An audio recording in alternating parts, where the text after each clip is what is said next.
Good morning, students. Today we are going to do the first practical of this class, that is to determine the focal length of a concave mirror by obtaining image of a distant object.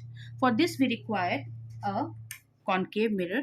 You can see this is a concave mirror. Okay, this is, you can see it is curved inwards. Okay, you can find out this is curved inwards. Then a screen, you can take a white wall or any piece. I have taken white sheet of paper as a screen. Okay, so this is the second thing. And third thing is that we have to use a meter scale to find out the distance. So only three things are required to find out the focal length of a concave mirror.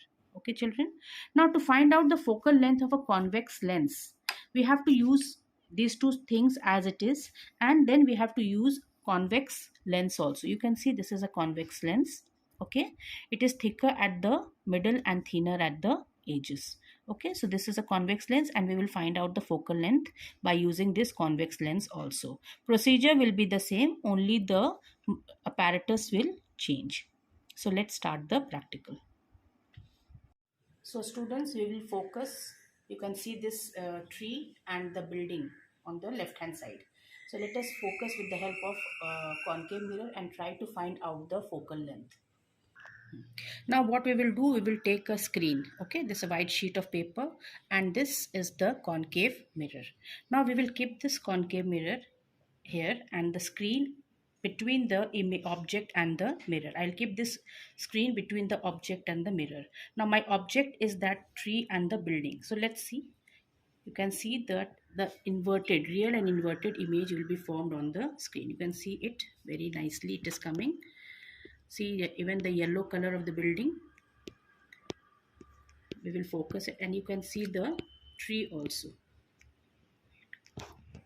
Now you can see that the image of the building and the tree is formed on the screen, which is real and inverted. Okay, because of the light problem you're not able to see very clearly because it is cloudy now, but if it was a sunny day you would have seen the green color of the tree also. So you can see the yellow color of the building on the screen. Now what you will do, you will keep your concave mirror on it like this, and then with the help of, now to find out the focal length, what you have to do, you have to take a measuring scale and keep the scale between the, you have to measure the distance between the concave mirror and the screen. That is the focal length, and this step is repeated 3 times. Okay, so this is how we find out the focal length of a concave mirror. Now, in case of convex lens children, what to do? In the concave mirror, what you did, you kept the screen in between the object and the mirror. Now, in case of this is the convex lens. You can see it is a convex lens, thicker at the middle and thinner at the edges. Now, what you will have to do to find out the focal length here, the process will be the same.